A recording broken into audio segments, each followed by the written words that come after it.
ഏറ്റവും പ്രിയപ്പെട്ടവരെ, നമ്മളെ സംബന്ധിച്ചിടത്തോളം ഇങ്ങനൊരു മൈക്കിൻ്റെയോ അല്ലെങ്കിൽ ഒരു വ്യത്യാസത്തിൻ്റെയോ ഒന്നും ആവശ്യമില്ല. എല്ലാവരും തന്നെ പരസ്പരം അറിയുന്നവരാണ്. എൻ്റെ ജൂനിയേഴ്സാണ് ഒട്ടുമിക്ക ആളുകളും. സീനിയേഴ്സായിട്ടുള്ളവരെ ഒന്നും ഞാനിവിടെ കാണുന്നില്ല. എനിക്ക് പറയാനുള്ളത്, ഇപ്പോൾ പറയേണ്ട വ്യക്തി സ്വരാജിനെ കുറിച്ചാവുമ്പോൾ എനിക്കത് എങ്ങനെ തുടങ്ങണം, എങ്ങനെ അവസാനിപ്പിക്കണം എന്ന് യാതൊരു എത്തും പിടിയും കിട്ടുന്നില്ല. കാരണം 81 വയസ്സുള്ള ഒരു LP സ്കൂൾ പഠിപ്പിച്ച ഒരു അധ്യാപകൻ ആവേശത്തോടു കൂടി സ്വരാജിനെ കുറിച്ച് പറയുമ്പോൾ എന്താണ് എനിക്കിനി പറയാൻ ബാക്കിയുള്ളത്? അതുപോലെ തന്നെ നിങ്ങൾ ഓരോരുത്തർക്കും നേരിട്ട് അടുപ്പമുള്ളവരാണ് അധിക പേരും. ഇനി നേരിട്ട് അടുപ്പമില്ലെങ്കിൽ സ്വരാജിനെ നിരീക്ഷിക്കാത്ത, സ്വരാജിൻ്റെ രാഷ്ട്രീയം നിരീക്ഷിക്കാത്ത ഒരാൾ പോലും നിലമ്പൂരിലോ കേരളത്തിലോ ഉണ്ടാവുമെന്ന് തോന്നുന്നില്ല. അപ്പം അതുകൊണ്ട് അങ്ങനെയുള്ളവരുടെ അടുത്ത് ഞാൻ എന്താണ് സ്വരാജിനെ കുറിച്ച് പറയാൻ ചോദിച്ചാൽ എനിക്ക് വ്യക്തതയില്ല.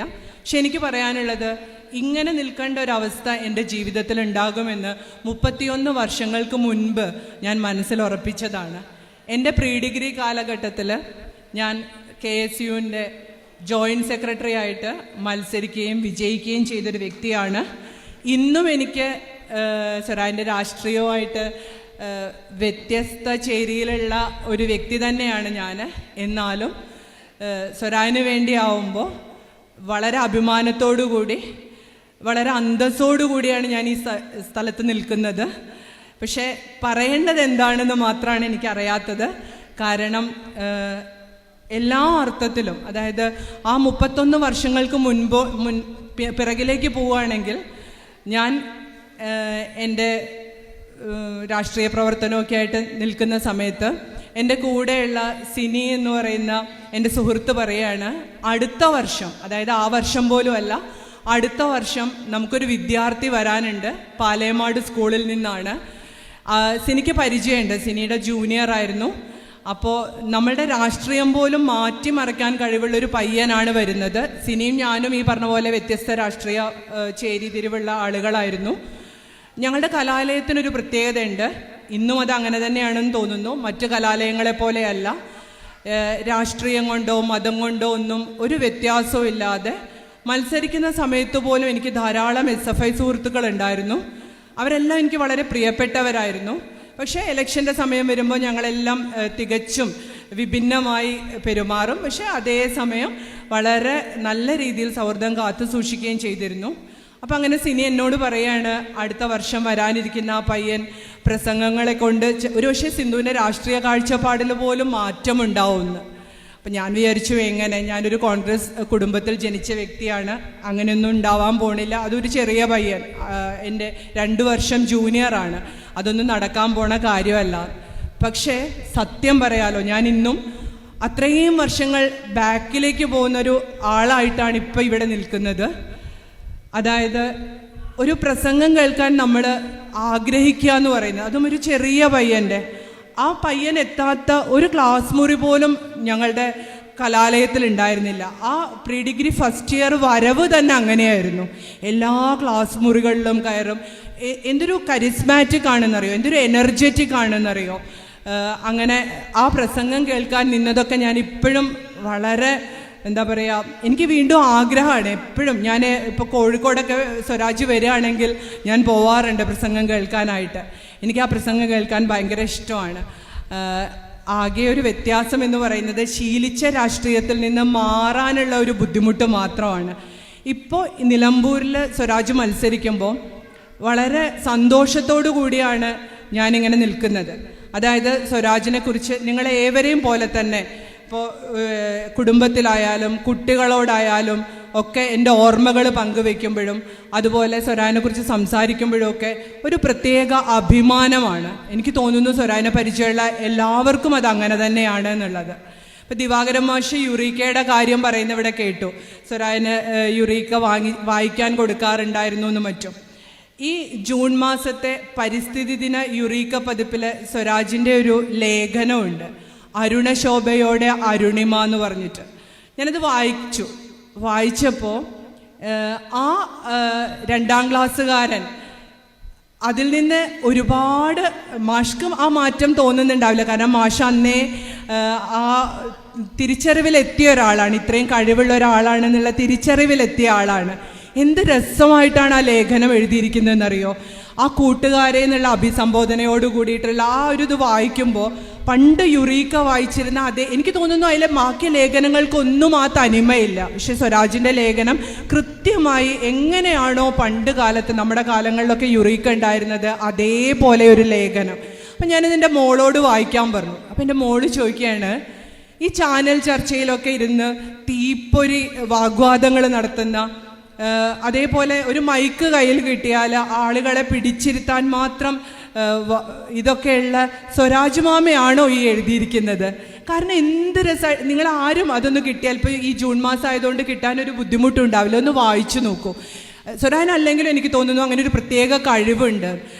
എനിക്ക് തോന്നുന്നത് സ്വരാജ് ഏറ്റവും നല്ലൊരു അധ്യാപകനാണ് എന്നാണ്. ഞാനൊരു അധ്യാപികയാണ്, പക്ഷെ എനിക്ക് അങ്ങനെ ഒരു കഴിവേ ഇല്ല ആളുകളിലേക്ക് ഇറങ്ങിച്ചെല്ലാൻ. കൊത്തിവെച്ച പോലെ സ്വരാജ് പറയുന്ന എന്തും കേൾക്കുന്നവരിൽ ഇങ്ങനെ കൊത്തിവെക്കപ്പെട്ട പോലെ നിൽക്കും. എനിക്ക് തോന്നുക സ്വരാജ് എൻ്റെ അധ്യാപകനായിരുന്നെങ്കിൽ ഞാൻ ഒരു പക്ഷേ ഹിസ്റ്ററിയൊക്കെ ആയിരിക്കും എടുക്കുമായിരുന്നത്. ഞാനൊരു സയൻസ് ടീച്ചറാണ്. കാരണം നമ്മളിപ്പോൾ ഹിസ്റ്ററിയൊക്കെ ആകുമ്പോൾ ഒരുപാട് കാര്യങ്ങൾ മനസ്സിൽ എടുക്കണ്ടേ, അപ്പോൾ അതിന് കുറച്ച് ബുദ്ധിമുട്ടല്ലേ. പക്ഷെ സ്വരാജാണ് ഒരു സാധനം നമുക്ക് പറയുന്നതെങ്കിൽ, കാരണം ഒരുപാട് പ്രസംഗങ്ങൾ കേട്ട് പരിചയമുള്ളത് കൊണ്ടാണ് ഞാനിങ്ങനെ പറയുന്നത്. അദ്ദേഹം പറയുന്നത് എന്തും നമ്മുടെ മനസ്സിലേക്ക് കയറും. പിന്നെ ഇതേപോലെ എനിക്ക് പറയാനുള്ള മറ്റൊരു കാര്യം എന്താണെന്ന് വെച്ചാൽ, എനിക്ക് തൃപ്പൂണിത്തറയിൽ 2016 സ്വരാജ് മത്സരിക്കുന്ന സമയത്ത് പോകണമെന്നും ഞാൻ പറഞ്ഞില്ലേ, 31 വർഷങ്ങൾക്ക് മുൻപ് എനിക്കറിയായിരുന്നു ആ ചെറുപ്പക്കാരന് വേണ്ടി ഇങ്ങനെ ഒരു വേദി പങ്കിടേണ്ടി വരും. ഞാൻ എൻ്റെ സുഹൃത്തുക്കളോടൊക്കെ പറയുമായിരുന്നു, ഇത് കേരള രാഷ്ട്രീയം കാണാൻ പോകുന്ന ഒരു മാറ്റം തന്നെയാണ്. കാരണം ഞങ്ങളുടെ കലാലയം അതുവരെ കണ്ട രാഷ്ട്രീയമല്ല സ്വരാജിന് ശേഷം ഉണ്ടായിരുന്നത്. ഞങ്ങൾ കുറച്ചുകൂടി പുറമേയുള്ള കാര്യങ്ങൾ ചർച്ച ചെയ്യാൻ തുടങ്ങി. അതുവരെ ഒരു കോളേജ് ഇലക്ഷൻ ജയിക്കാൻ വേണ്ടി മാത്രം രാഷ്ട്രീയം നിലനിർത്തിയിരുന്നൊരു കോളേജ് ആ കാലഘട്ടം തൊട്ട് അതിനേക്കാൾ ഉപരിയായിട്ട്, അതായത് പുറത്തെ കാര്യങ്ങളും പിന്നെ ഓരോരുത്തരും സ്വരാജിനനുസരിച്ച് മാറണം എന്ന് ചിന്തിക്കാൻ തുടങ്ങി, അവനവൻ്റെ നിലവാരം ഉയർത്തണം എന്ന് ചിന്തിക്കാൻ തുടങ്ങി. എനിക്ക് തോന്നുന്നു അതുകൊണ്ട് തന്നെ ഇപ്പോൾ നിലമ്പൂരുകാർക്ക് കിട്ടിയ ഈ അവസരം പരമാവധി നമ്മൾ പ്രയോജനപ്പെടുത്തുകയാണെങ്കിൽ നമുക്ക് ആ ഒരു വില കേരളത്തിൽ എന്തായാലും ഉണ്ടായിരിക്കും എന്നുള്ളത്. ഇനി അതേപോലെ 2016 ഞാൻ തൃപ്പൂണിത്തറയിൽ പോകണമെന്ന് വിചാരിച്ചതാണ്. എനിക്ക് അതിനുള്ള അവസരം കിട്ടിയില്ല. അപ്പം അങ്ങനെ ഞങ്ങളുടെ സുഹൃത്തായ വിനോദ് തോമസിൻ്റെ വീട്ടിൽ ഞങ്ങൾ കുറച്ച് പേര് ഒരുമിച്ച് പോയിട്ടുണ്ടായിരുന്നു. ഞാനും വിനോദും സ്വരാജും കൂടിയൊക്കെയാണ് പോയിട്ടുണ്ടായിരുന്നത്. അപ്പോൾ വരുന്ന വഴിയിൽ സൗഹൃദ സംഭാഷണത്തിൽ ഞാൻ പറഞ്ഞു, എനിക്ക് അങ്ങനെ തെരഞ്ഞെടുപ്പിന് വരണം എന്നുണ്ടായിരുന്നു. എനിക്ക് തെരഞ്ഞെടുപ്പ് ഫണ്ടിലേക്ക് എന്തെങ്കിലും സംഭാവന ചെയ്യണം എന്നുണ്ടായിരുന്നു.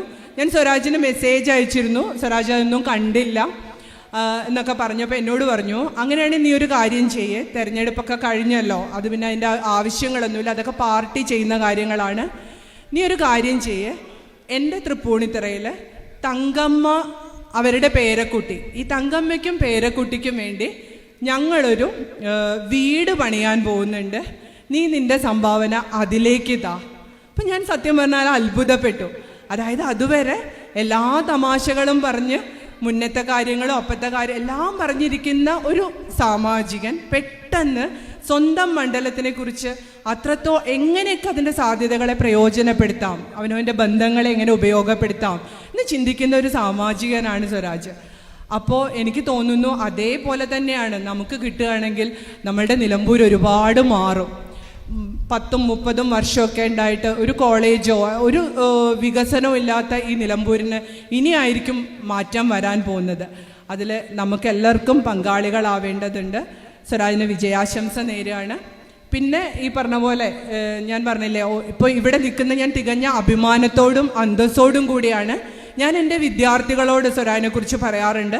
അവർക്ക് എന്തെങ്കിലും സമ്മാനങ്ങളൊക്കെ കൊടുക്കുകയാണെങ്കിൽ ഞാൻ പൂക്കളുടെ പുസ്തകമാണ് കൊടുക്കാറുള്ളത്. ഞാൻ സ്വരാജിൻ്റെ അടുത്തൊരു പ്രാവശ്യം പറഞ്ഞിട്ടുണ്ട്, ഈ പൂക്കളുടെ പുസ്തകം ഒന്ന് ട്രാൻസ്ലേറ്റ് ചെയ്യൂ, മറ്റ് ആളുകളും ഇത് വായിക്കട്ടെ. കാരണം അതൊരു വല്ലാത്തൊരു പുസ്തകമാണെന്ന് വേണമെങ്കിൽ പറയാം. അതായത് അത് എഴുതിയ ആള് ആരെയും അത്ഭുതപ്പെടുത്തും. ആ ആളാണോ ഈ പുസ്തകം എഴുതിയത്? ഇനി അതിൻ്റെ കണ്ടന്റ് ആണെങ്കിലോ, ഞാനൊരു എന്താ പറയുക സയൻസ് വിദ്യാർത്ഥിയാണ്, എനിക്ക് പോലും അത്രത്തോളം താല്പര്യമില്ല സ്വരാജ് എന്ത് ആസ്വദിച്ചിട്ടാണ് ആ പുസ്തകം എഴുതിയിരിക്കുന്നത്. അത് മറ്റു ഭാഷകളിലേക്ക് ട്രാൻസ്ലേറ്റ് ചെയ്യുകയാണെങ്കിൽ ഒരുപാട് കുട്ടികൾക്കത് പ്രയോജനപ്പെടും. അതേപോലെ തന്നെ ഇപ്പോൾ എൻ്റെ മോളൊക്കെ ചോദിക്കുന്നതാണ് സ്വരാജിൻ്റെ ഒരു ഇൻസ്റ്റഗ്രാം ID കണ്ടിട്ട് ഇതെങ്ങനെയാണ് ഇങ്ങനെ കൈകാര്യം ചെയ്യുന്നത്. കാരണം രാഷ്ട്രീയക്കാരെല്ലാവരും സെൽഫികൾ എടുത്തിട്ടും സ്വന്തം പ്രൊമോട്ട് ചെയ്യാനും ഒക്കെ നടക്കുമ്പോൾ യാതൊരുവിധ താല്പര്യവും അതിനൊന്നും കാണിക്കാതെ അവനവൻ്റെ ഇഷ്ടങ്ങളെ അവനവൻ്റെ നിലപാടുകളെ ഉയർത്തിപ്പിടിക്കുന്ന ഒരു വ്യക്തി, സ്വാഭാവികമായിട്ട് നമുക്ക് രാഷ്ട്രീയം മറന്ന് അയാളുടെ പിന്നിൽ നിൽക്കാനേ പറ്റുള്ളൂ. അതുകൊണ്ട് തന്നെ എൻ്റെ പ്രിയപ്പെട്ടവരോട് എനിക്കിങ്ങനൊരു അവസരം വന്നു ചേർന്നതിൽ ഏറ്റവും നന്ദി പറയാണ്. സ്വരാജ് വിജയിക്കട്ടെ, അത് ഈ കാലഘട്ടത്തിൻ്റെ ആവശ്യമാണ്. ഇപ്പം നവീൻ പറഞ്ഞ പോലെ, സുരേഷ് മാഷ് പറഞ്ഞ പോലെ, സ്വരാജിനെ കുറിച്ച് പറയുമ്പോൾ ഒരുപാട് കാര്യങ്ങൾ പറയാനുണ്ട്. അത്രയൊന്നും പറയാൻ എനിക്ക് സാധിക്കില്ല. എനിക്ക് ഒന്നേ പറയാനുള്ളൂ, വ്യത്യസ്ത രാഷ്ട്രീയ കാഴ്ചപ്പാടുള്ളവരെ പോലും പിടിച്ചു നിർത്താൻ കഴിവുള്ള ആ വ്യക്തിത്വം നിലമ്പൂരിൽ വിജയിക്കട്ടെ. അതെൻ്റെ ഏറ്റവും വലിയ ആഗ്രഹമാണ്. അങ്ങനെ ഒന്ന് സംഭവിക്കട്ടെ, ആശംസിക്കുന്നു. കൂടുതൽ വാർത്തകളും വിശേഷങ്ങളും നിങ്ങൾക്ക് ലഭിക്കാൻ കേരളീയം ന്യൂസ് സബ്സ്ക്രൈബ് ചെയ്യുക. കൂടെ ബെൽ ബട്ടണും അമർത്തുക.